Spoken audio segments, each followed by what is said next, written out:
qui a fait un excellent travail avec la louange. Et d'ailleurs, je voudrais souligner, Papa Marc Kalombo, est-ce que tu peux te tenir debout, s'il te plaît?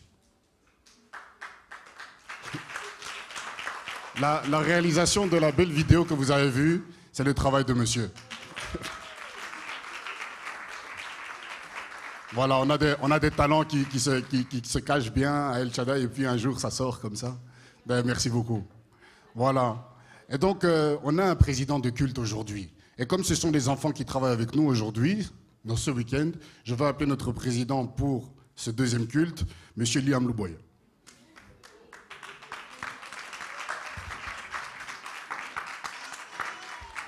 Voilà. Est-ce que tu peux prier pour la parole, s'il te plaît? Merci Seigneur parce que tu nous as permis de venir ici sains et saufs. Tu nous as protégés des accidents. Je te prie que les personnes qui n'ont pas pu venir, que tu puisses les bénir et que pendant ce culte, on passe un bon moment avec tout le monde pour qu'ils voient ce qui se fait à l'école du dimanche et pour que on puisse apprendre des nouvelles choses au nom de Jésus. Amen. Amen. Amen. Merci. Amen. Voilà. Alors, c'est le moment de la parole. Les enfants, Jésus. Ah, et donc après ça, ça veut dire qu'on fait quoi? Ah, voilà, on se concentre, ok? Donc c'est le moment de la parole. Ce matin, on a parlé de l'accueil des enfants. On était dans Matthieu, chapitre 18, de versets 1 à 14, et puis on a aussi été dans Marc, au chapitre 10, de versets 13 à 16. On a vu comment les disciples voulaient savoir qui parmi eux était le plus grand. Ils voulaient savoir, moi je voulais savoir, j'ai été voir maman Déborah pour savoir si c'est moi qui étais le plus grand parce que moi je fais la présidence, ou bien que je suis à l'école du dimanche.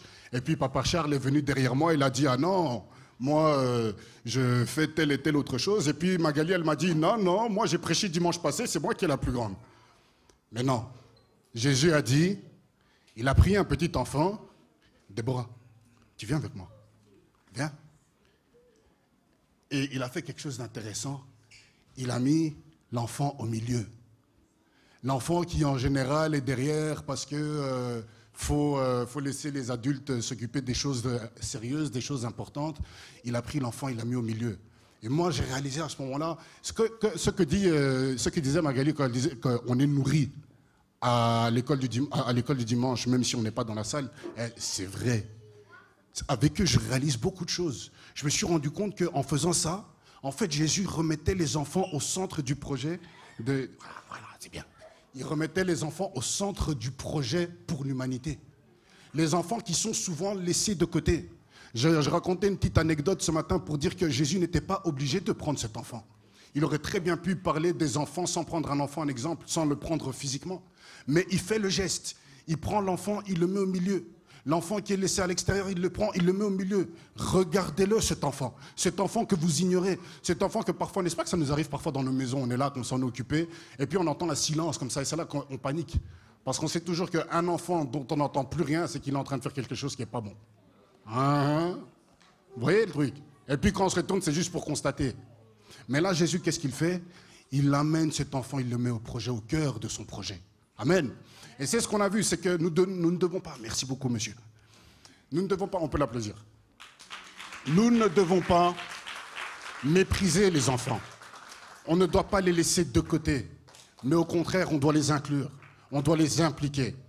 Et on pensait après cela, parce que Jésus explique que pour recevoir le royaume des cieux, pour rentrer dans le royaume des cieux, il faut être comme un petit enfant. Et on sait que par exemple, les enfants gèrent mieux les conflits que les adultes. Je disais ce matin en rigolant que si des adultes se disputent aujourd'hui, on est aujourd'hui le 2 juillet 2023, je peux vous assurer que le 2 juillet 2043, on n'aura pas réglé l'affaire. Eh oui. Par contre, les enfants, moi j'en vois parfois des enfants qui se disputent mais qui se chamaillent bien. L'instant d'après, c'est fini, c'est comme si ça n'était jamais passé. Et en plus, les enfants, ils ont une capacité étonnante à pleurer les larmes du Jourdain et de la mer morte réunies. Et puis, c'est fini. Alors que nous, On va traîner nos problèmes pendant des années et des années. Et c'est pour ça que Jésus dit, mais regardez les enfants. Si vous pouvez croire en moi comme un enfant. Parce qu'un enfant, si maman lui dit, t'as bien travaillé à l'école, je t'emmène à Euro Disney le week-end prochain, il va dire, ok. Maintenant, il y en a des plus grands qui vont vous dire, ouais, c'est ça cause toujours. Vous voyez, les adultes, on doute un peu. Je vais vous dire, par exemple, vous avez vu que dans les journaux, les chèques repas vont augmenter. Les chèques repas vont augmenter. Maintenant, c'est soumis à la décision des entreprises. Je peux vous dire que j'entends déjà des collègues qui sont en train de dire « Ouais, mais ça n'arrivera jamais. » Vous voyez? Mais un enfant, vous lui dites « On va te donner ça », lui, il va prendre. Mais nous, les adultes, on a tendance à tout remettre en question. Et Jésus dit « Vous voulez le royaume des cieux?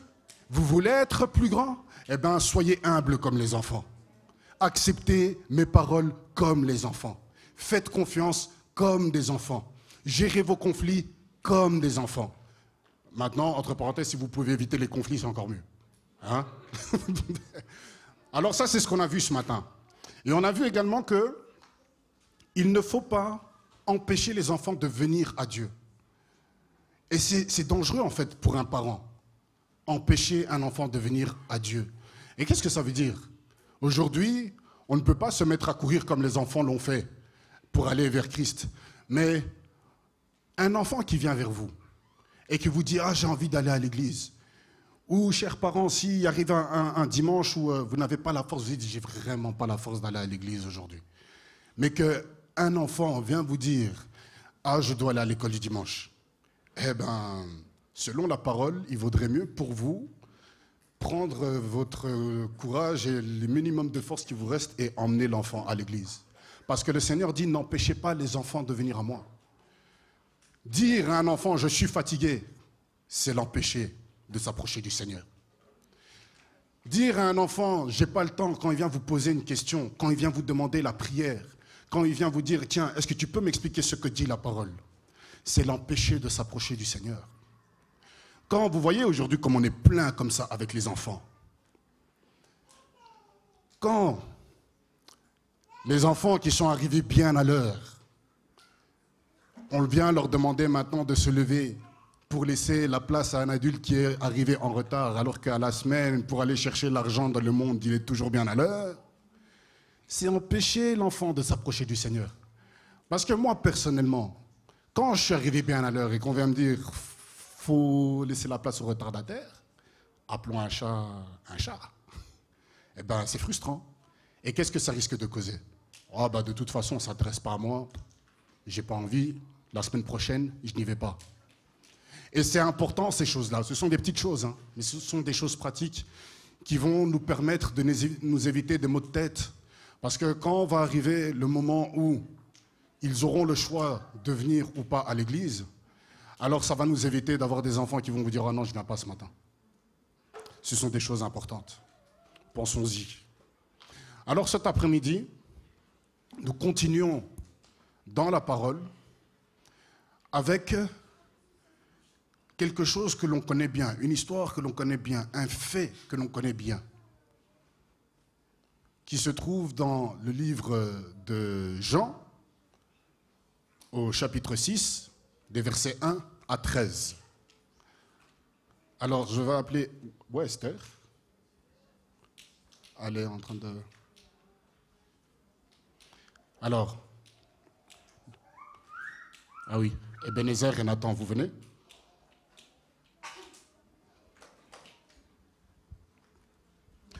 Je vais vous demander de nous lever tous ensemble, nous allons faire la lecture. Alors, Ebenezer, tu peux lire des versets 1 à 6, à 7, et Nathan lira la suite. Ok. Après cela, Jésus s'en alla de l'autre côté de la mer, en de Galilée, de Tibériade. Une grande foule le suivait, parce qu'elle voyait les miracles qu'il opérait sur les malades. Jésus monta sur la montagne, et là, il s'assit avec ses disciples. Or, la Pâque était proche, la fête des Juifs. Et ayant levé les yeux, Et voyant qu'une grande foule venait à lui, Jésus dit à Philippe, où achèterons-nous des pains pour ces gens qui aient à manger?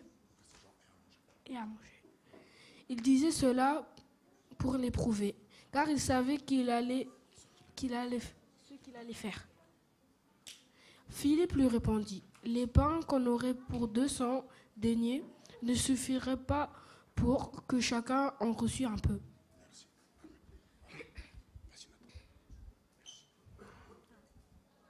Je peux lire? Un de ses disciples, André, frère de Simon, Pierre, lui dit, il y a ici un jeune garçon qui a 5 pains d'orge et 2 poissons. Mais qu'est-ce que cela pour tant de gens? Jésus dit, faites-les asseoir. Il y avait dans ce lieu beaucoup d'herbes.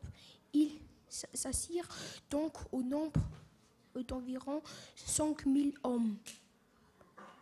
Jésus prit les pains, rendit grâce et les distribua à ceux qui étaient assis. Il leur donna de même des poissons autant qu'ils en voulurent. Lorsqu'ils furent rassasiés, il dit à ses disciples, ramassez les morceaux qu'il reste afin que rien ne se perde.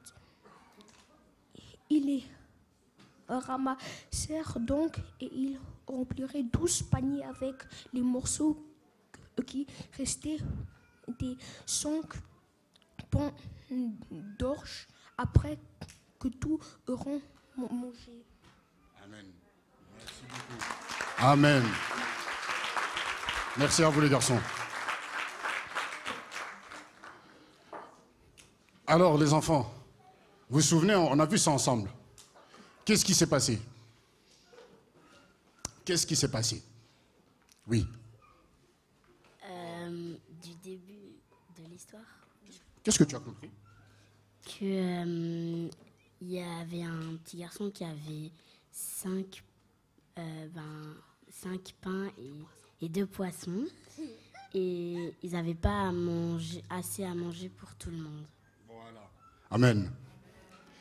J'aime cette histoire. J'aime tellement cette histoire, en fait, parce que cette histoire, on l'a entendue beaucoup de fois. Quand j'étais petit, je l'ai entendue beaucoup de fois. Et en fait, j'avais jamais noté le fait que... en fait, un élément intéressant. On parle de la multiplication des pains, le miracle, ce miracle incroyable qui a été opéré. Et on peut voir les slides, s'il vous plaît. Les slides. Donc, il y a la présentation pour le deuxième culte. Voilà.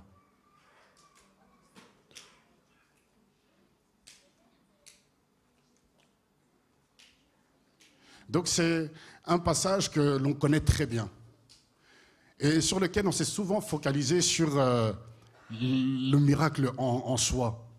Mais on ne s'est jamais vraiment intéressé à l'origine. Si on revient sur voilà, la première slide, vous voyez là, en fait, ce qui se passe, c'est quoi là, les enfants? Il se passe quoi? Ils se disputent, vous êtes sûr? Il se passe quoi? Alia, il y a quoi là sur l'image?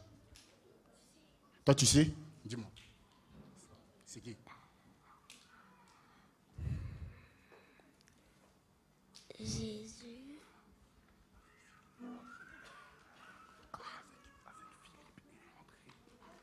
Jésus avec Philippe et André. Ah, merci. Très bonne réponse.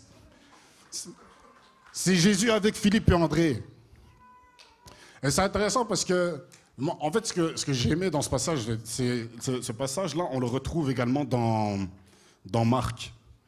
Mais j'ai préféré regarder dans Jean parce que Jean dit quelque chose que Marc ne dit pas. C'est que dans la lecture, vous voyez, il y a ce petit moment où il dit « Jésus disait cela pour l'éprouver parce qu'il savait ce qu'il allait faire. Jésus faisait cela pour l'éprouver parce qu'il savait ce qu'il allait faire. Je vous challenge d'aller voir dans Marc, cette phrase-là ne ressort pas. Et c'est intéressant, pourquoi? Parce que, voilà que Jésus dit, il y a beaucoup de monde qui est là, donc faut les nourrir. Les disciples disent, il faut les renvoyer pour qu'ils aillent manger, mais Jésus dit, nourrissez-les vous-même. Et puis, voilà que André vient. Alors, vous vous souvenez, les enfants, je vous ai dit, on a parlé d'ironie. Vous vous souvenez? On a parlé d'ironie. Hein? Parce que quand André vient et dit, voilà, il y a un enfant qui a 5 pains et 2 poissons. Mais derrière, il rajoute, mais qu'est-ce que cela pour tant de monde? C'est ironique. C'est un peu de façon de dire, il n'y a pas de solution en fait. C'est un peu comme je vous dis, j'expliquais aux enfants, c'est un peu pour leur expliquer l'ironie, ce que c'est. Je leur disais, imaginez, moi, vous n'avez jamais fait cette blague-là. Vous avez un collègue qui a oublié ses clés et puis vous lui dites, bah, si tu veux, je te prête les clés de ma maison. Mais ça ne te servira pas à grand-chose, quoi. C'est ironique. Et là, la manière dont André présente les choses, il est en train de dire, il y a là 5 pains et 2 poissons, mais devant cette foule de 5000 personnes, et les commentaires, quand vous allez regarder, les commentaires vont vous dire que on donne le nombre d'hommes, mais on ne compte pas les femmes et les enfants. Donc ça veut dire qu'on peut imaginer que si un homme était venu, ils étaient tous venus avec leur femme et un enfant, supposons qu'ils étaient tous mariés et qu'ils avaient au moins un enfant, on parle d'une foule de 15 000 personnes. Maintenant, c'est pas que les disciples n'avaient pas d'argent, mais j'essayais de calculer un peu avec les enfants. Allez, on va dire qu'ils ont une caisse de quoi? 5 000 euros. Est-ce qu'avec 5 000 euros, on peut décemment nourrir 15 000 personnes? Je pense que c'est compliqué. Parce que ça veut dire, ça fait quoi? 30 centimes par personne? C'est compliqué. Allez, 33 centimes par personne, on va être plus généreux quand même. Hein? On va faire l'État-providence, on va faire 33 centimes. Avec 33 centimes par personne. Tu avais dit qu'en gros, si tu fais cette blague à Jésus, avec les clés, lui, il allait prendre les clés, mais il allait quand même ouvrir la maison. Effectivement, ça c'est la suite.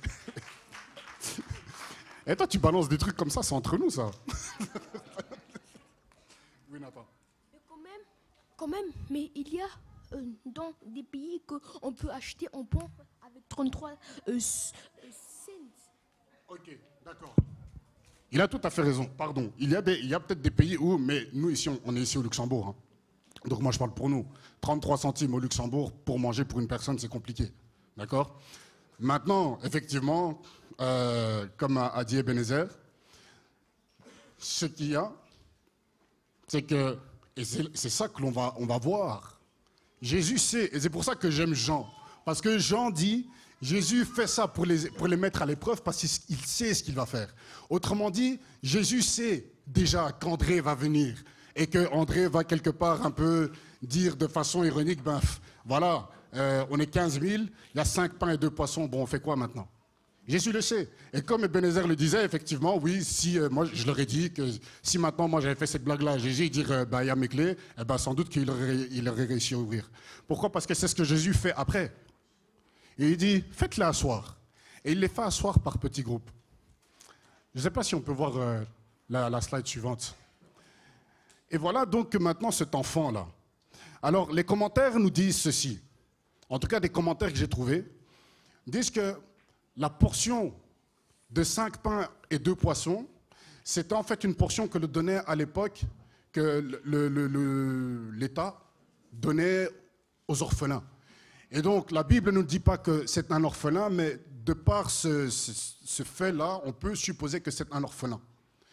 Alors, c'est intéressant parce que cet enfant, s'il est orphelin, ça veut dire que on ne sait pas s'il est orphelin de père ou de mère, ou s'il est orphelin de père et de mère. Mais on voit que si on a pu présenter cet enfant comme ça aussi facilement, c'est son lunch, c'est son pique-nique.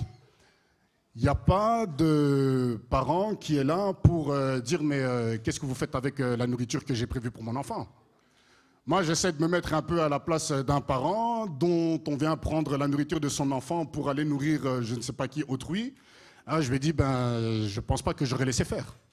Et donc cet enfant, lui, il est là seul. Mais ce qui est intéressant, c'est que cet enfant, il fait justement ce que Jésus nous recommande de faire. Il fait confiance. Et il accepte de donner à Jésus. Et retenez que tout part de cet enfant, n'est-ce pas? Et cet enfant fait partie du plan. Voilà pourquoi quand on dit que Jésus savait déjà ce qu'il allait faire, il savait qu'il allait utiliser cet enfant. Et c'est encore une manière pour nous de comprendre que Jésus met les enfants au cœur de son projet pour l'humanité. C'est que Jésus utilise les enfants pour faire de grandes choses. Hein, les enfants?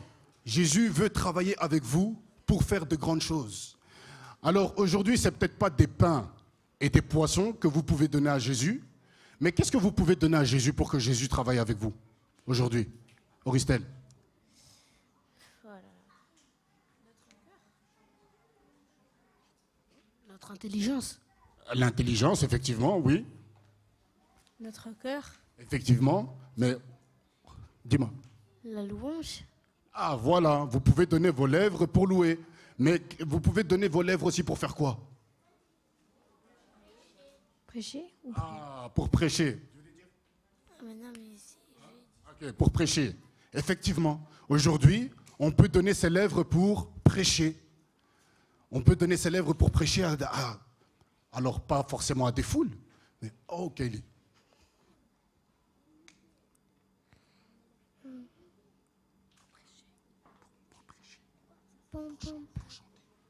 Pour chanter. Ah voilà, on peut aussi prêter sa voix, on peut donner sa voix à Jésus pour chanter. Et de cette manière-là aussi apporter l'évangile. Donc, Jésus nous montre au travers de ça qu'il veut travailler aussi avec les enfants. Alors ce qui est intéressant, c'est que l'enfant là, il ne refuse pas de donner à Jésus. Il accepte. Et Dieu ainsi le met au cœur de son projet. Est-ce qu'on peut voir la slide suivante? Et voilà que les pains sont multipliés. Maintenant, est-ce que les adultes, dans tout ça, est-ce que les adultes se sont souvenus, ou est-ce que même les disciples se sont souvenus que tout cela, c'est parti à partir d'un enfant? Et c'est ça la question. Parfois, il y a des choses qui se passent et on oublie que c'est à la base d'un enfant que tout est parti. Parfois, on peut être méprisant à l'égard des enfants, alors que ce sont les enfants qui vont apporter la solution. Chers parents, parfois dans vos maisons, vous pouvez être confrontés à des situations compliquées. Écoutez vos enfants. Parfois, les enfants, vous allez peut-être pas faire attention, mais ils vont vous apporter une solution. Et même, il y a cet adage qui dit qu'on a toujours besoin d'un plus petit que soi, n'est-ce pas? Vous voyez? Donc, les enfants sont là pour nous apporter des solutions également. Je voudrais faire un parallèle avec... ce matin, on a passé une petite vidéo. Je vais demander si on peut la passer encore. Parce que c'est de nous dire qu'en fait, pour travailler pour le Seigneur, il n'y a pas d'âge. Il n'y a pas d'âge. Le Seigneur travaille avec qui il veut. Le Seigneur travaille avec ceux qui sont disponibles pour donner. Le Seigneur travaille avec ceux qui sont prêts à faire des choses pour lui. On peut passer à la vidéo et ensuite on va passer à la suite. T'as l'âge ou t'as pas l'âge. Ça veut rien dire, ça. Si t'es bon, t'es sur le terrain, t'assumes. Si t'es pas bon, tu te tais, tu restes sur le banc, tu regardes les autres. Donc c'est quelque chose, c'est la seule chose, je pense, où j'étais intransigeant. Dès que j'entendais l'âge, j'avais les sourcils qui fronçaient. Moi, tu me parles pas d'âge. Tu parles peut-être quand je suis pas là, mais quand je suis là, tu me parles jamais d'âge. Tu me parles que de football et de niveau.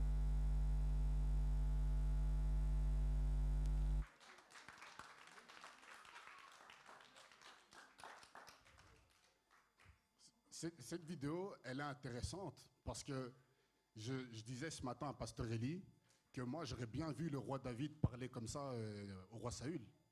Et dire, Majesté, avec tout le respect que je vous dois, vous ne me parlez pas d'âge à moi. Parce que moi, quand j'étais dans les champs, que je terrassais l'ours, vous étiez où? Hein? Et quand je t'ai le lion à main nue, vous étiez où? Et non.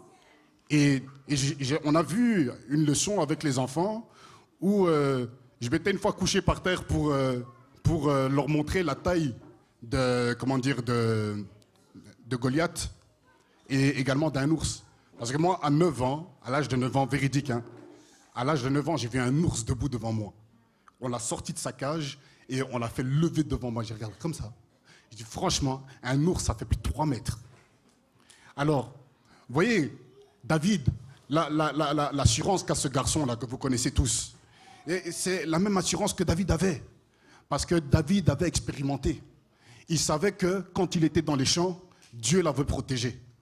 Vous voyez, ça à ce point-là, cette assurance-là. Et qu'est-ce que le jeune homme là ici dit? Que l'âge, ce n'est pas important. Mais c'est la capacité de faire. C'est la confiance qu'on est capable de faire les choses. Et nous, chers parents, on doit donner cette confiance-là à nos enfants. Les enfants, vous allez faire des exploits. Et là, maintenant, déjà, vous pouvez faire des exploits. Et ce temple, vous allez le construire. Vous allez faire des choses où personne ne vous entendra. Vous êtes d'accord avec moi ou pas? Les enfants, vous allez faire des exploits?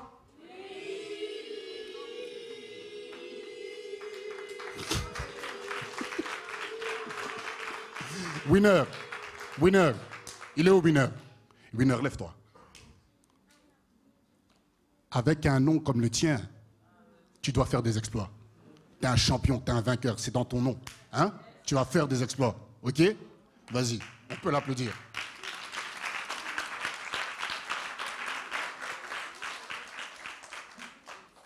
Je voudrais appeler... Esther n'est pas là. Hein? Bon, Liam, tu peux venir?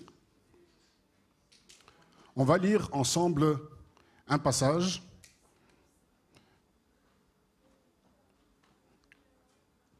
Parce que hier, est-ce que Jessica est là? Elle est en haut?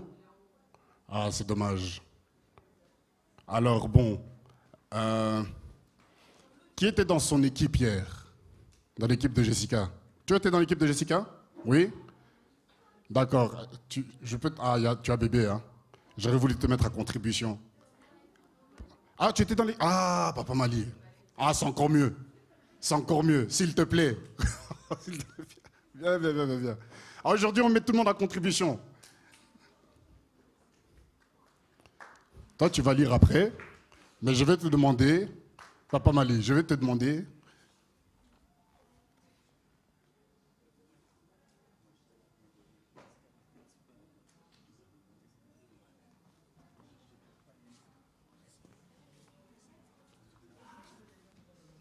Hier, on a fait un jeu de mime.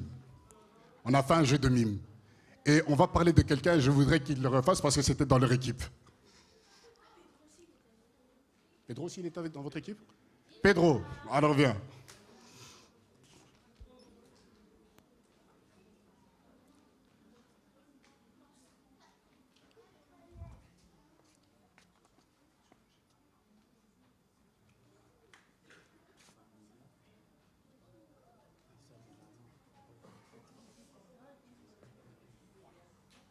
Regardez bien, on va voir si vous allez trouver. C'est un mime, hein? Donc il ne va pas parler, le but c'est de trouver ce qu'il va démontrer.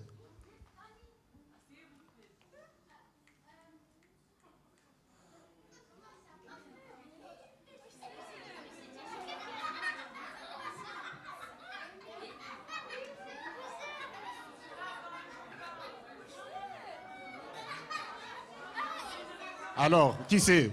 Qui c'est? Attendez, je vais un peu aller par là. Attends, tu sais? Laver le visage. Pardon? Laver le visage. Ouais, ok, c'est laver le visage, oui. Non, vous comptez pas, vous. Adiel, toi, tu sais. Tu connais plus le nom? Ah, attends. Vous êtes sûr là-bas? Bon, alors, attendez. 1, 2, 3. Il s'est baptisé. C'était la berceuse, je crois que c'était un paralytique ou quelqu'un qui était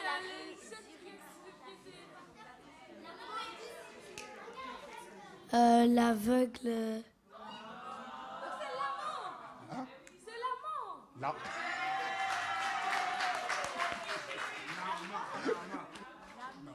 L'amant. Naman. Merci beaucoup. Merci. Merci. Merci. Liam, bien. Alors, on va lire ensemble 2 Rois.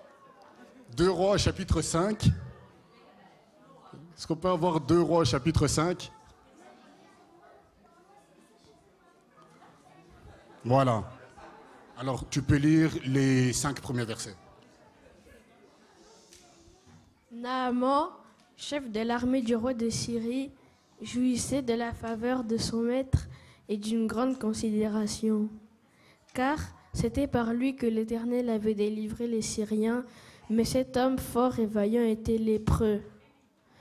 Or, les Syriens étaient sortis par troupes et ils avaient emmené captive une petite fille du pays d'Israël qui était au service de la femme de Naaman. Et elle dit à sa maîtresse, « Oh, si mon Seigneur était auprès du prophète qui est à Samarie, le prophète le guérirait de sa lèpre. » Naaman alla dire à son maître, « La jeune fille du pays d'Israël a parlé de telle et telle manière. » Et le roi de Syrie dit, « Va, rends-toi à Samarie, et j'enverrai une lettre au roi d'Israël. » Il partit, prenant avec lui 10 talents d'argent, 6000 cycles d'or et 10 vêtements de rechange.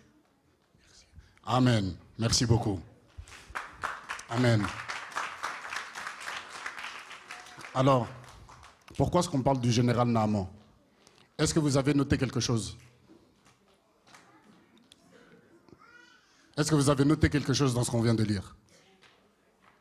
Là, je demande aux parents. Pardon? Il avait la lettre. Hey, même vous. Ma femme, je ne peux pas compter sur toi. Non, elle est très forte. Mais c'est bien parce que ça montre, comment dire, ça démontre justement comment parfois on passe au-dessus des choses.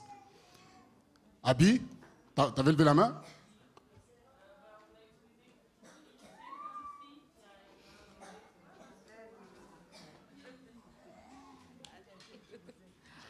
C'est une petite fille qui a été utilisée pour... C'est bon. Pour guérir Naaman. Voilà, gloire à Dieu. C'est une petite fille qui a été utilisée pour guérir Naaman. Une petite fille. C'est pour ça que j'ai demandé qu'on vienne mimer ici. Parce que vous voyez, on s'intéresse toujours au fait waouh. On s'intéresse au fait que Naaman a été jeté 7 fois dans le Jourdain et qu'il en soit sorti purifié.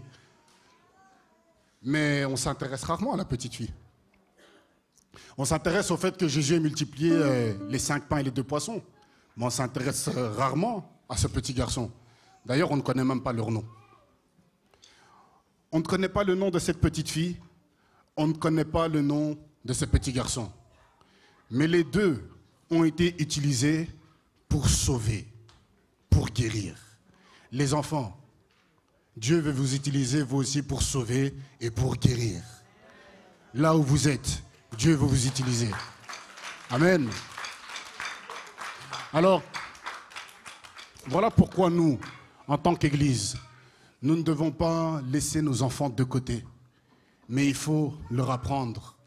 Et j'ai aimé que maman Déborah ce matin appelle les enfants pour prier pour les malades.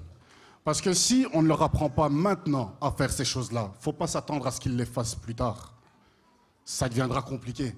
Mais si dès maintenant, ils ont la foi, on leur apprend qu'il faut prier pour les malades pour obtenir la guérison, eh bien, ils vont le faire facilement. Si, dans les difficultés, là où on est dans le manque, on ne leur a pas appris qu'il faut se tourner vers celui qui a la provision, alors ils ne pourront pas le faire. Isaac a pu marcher dans les traces de son père, a pu partager la foi de son père parce que Isaac a été le premier témoin du Dieu qui pourvoit. C'est Isaac qu'on allait sacrifier. Et il a vu le bélier. Et c'est de là qu'on a pour la première fois parlé de Yahweh Jireh, n'est-ce pas? Si on ne permet pas à nos enfants d'expérimenter ces choses, ils ne pourront pas faire ce que le Seigneur attend d'eux. Voilà pourquoi nous devons continuer d'investir dans nos enfants. Alors c'est une leçon. Et nous avons toujours, avec les enfants, on termine toujours avec un verset à retenir. Alors le verset que nous allons retenir, c'est Marc chapitre 10, verset 14. C'est la dernière slide. Sur la dernière slide, on voit le verset.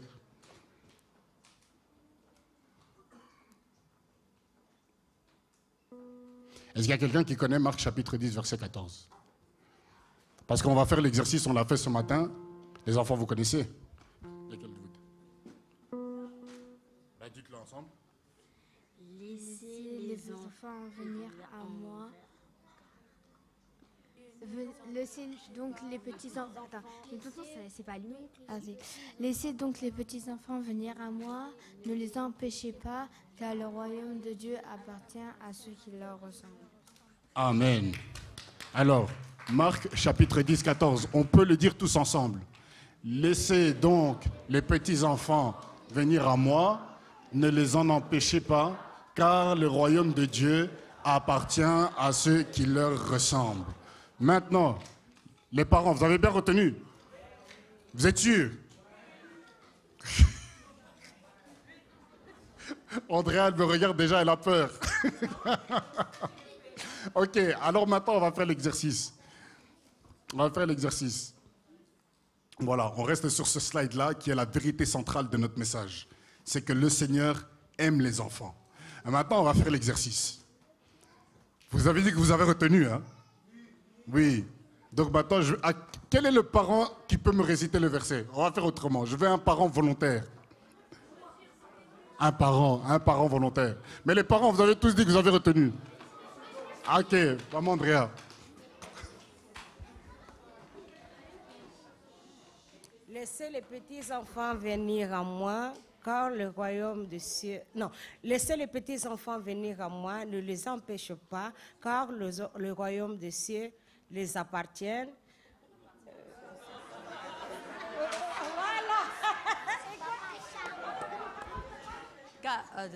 Laissez donc les petits enfants venir à moi, ne les en empêchez pas, car le royaume de Dieu appartient à ceux qui leur ressemblent.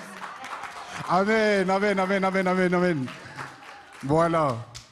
Amen. Alors, nous sommes arrivés à la fin de ce message, de cette leçon. Et comme vous avez vu, si vous devez tout oublier, il y a une chose qu'il faut retenir. C'est que le Seigneur aime les enfants. Le Seigneur aime les enfants. Alors, on va terminer avec un petit quiz. On a 4 questions. Alors, c'est Nathan qui va circuler avec le micro. Alors, est-ce que je peux avoir les questions, s'il vous plaît? Voilà. Alors, il te faut un micro. Comme ça, tu vas aller chercher les... Merci. Donc toi, tu vas choisir. Tu vas choisir n'importe quel des parents qui va répondre à la question. Okay. D'accord? Tu choisis qui tu veux. Donc, qui a donné au Seigneur Jésus de la nourriture? Voilà. Un parent va répondre.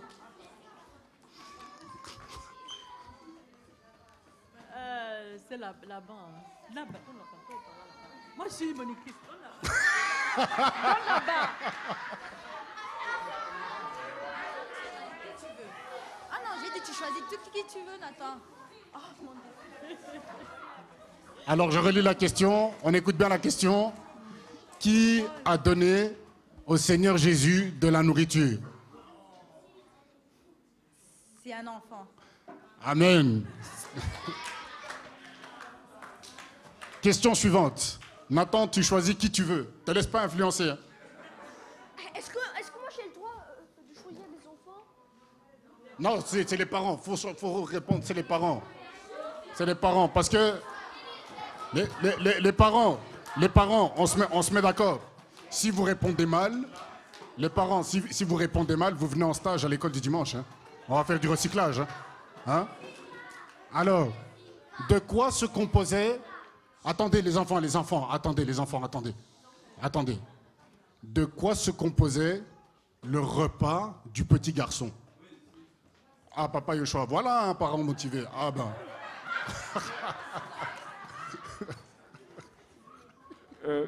2 poissons, 5 pains. Tu es sûr? Mais c'est dans cet ordre-là que la Bible le cite. Merci, Papa Henri. Merci, Papa Henri. Mais c'est à quel verset qu'il le dit? Alors, question 11. Pourquoi le Seigneur Jésus peut-il nourrir tant de gens avec si peu de nourriture? Asseyez-vous. Ce sont les parents qui répondent. Ce sont les parents qui répondent. Choisis un parent.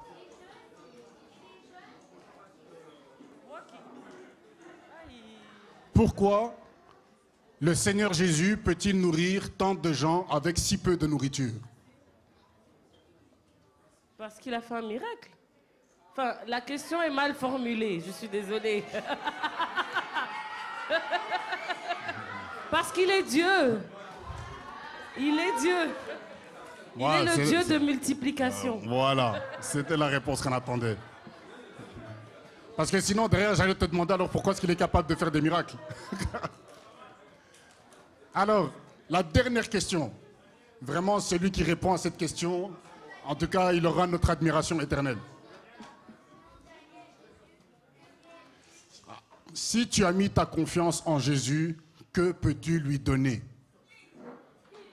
Alors, un peu pour vous aider. Ah, ok.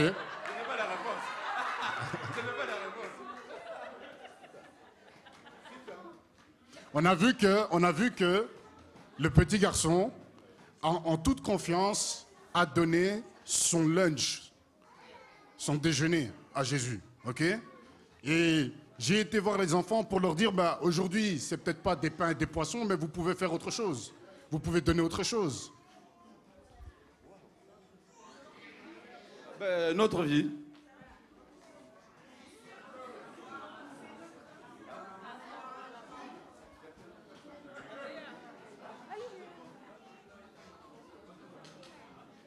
On peut lui donner nos voix pour les louer et notre cœur. Voilà. Amen. En fait, on peut lui donner nos voix, nos lèvres pour parler de lui, pour annoncer l'évangile. On suit, s'il vous plaît. Merci Nathan. Merci. Oui, merci. Voilà.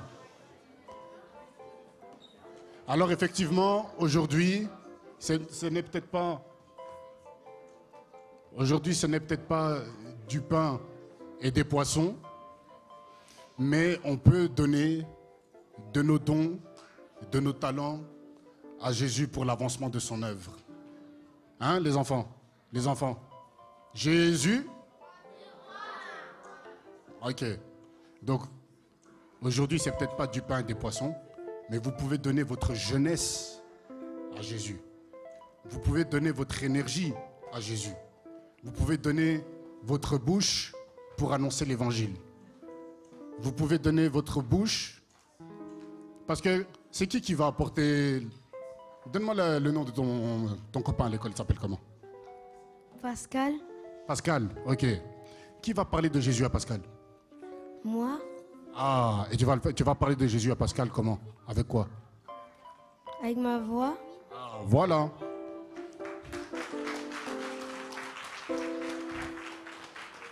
Chose simple. On a fait un exercice la semaine dernière avec les enfants.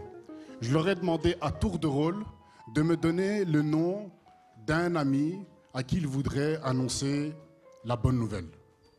Parce que j'aurais dit ceci, avant de parler à nos amis de Jésus, il faut d'abord parler à Jésus de nos amis. Vous comprenez la nuance? Avant de commencer directement, tu connais Jésus et puis on va peut-être être mal reçu. D'abord, parler de nos amis à Jésus, afin que Jésus prépare le terrain et que la parole tombe dans une bonne terre. Et je peux vous dire, honnêtement, ça fonctionne. Ça fonctionne.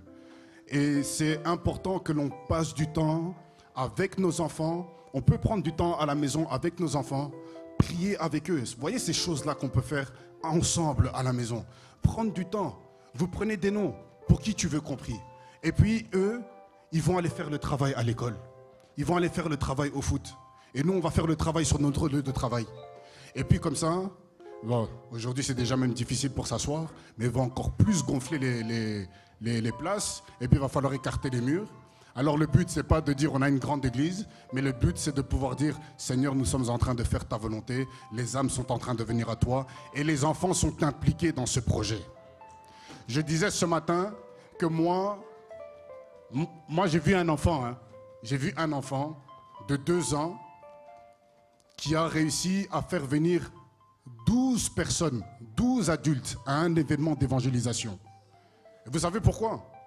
Parce que cet enfant, quand il était à la crèche, sur la table allongée, il chantait des cantiques. Et les puéricultrices disaient, mais il chante Jésus ou quoi ? Si bien que les deux ne s'entendaient même pas. Ils disaient, mais non, tu racontes n'importe quoi. Je dis, mais si, écoute, il chante Jésus, il chante Jésus. Un jour, les parents sont venus pour chercher l'enfant, ils ont posé la question. Et c'est là maintenant que la maman répond, effectivement, je chante à l'église, dans la chorale. Je dis, ah, c'est comme ça. Et ça a été l'occasion de dire, ben, on a un événement, là, bientôt, vous pouvez venir pour assister. Ils sont venus avec 12 personnes. Parce qu'un enfant n'a pas eu peur de chanter Jésus, Jésus, Jésus, Jésus, Jésus. Et si on sème ces choses-là dans les cœurs des enfants dès le plus jeune âge, eh ben, ça va donner quelque chose de formidable dans ce pays. Amen. Alors, nous allons pouvoir nous lever, nous allons terminer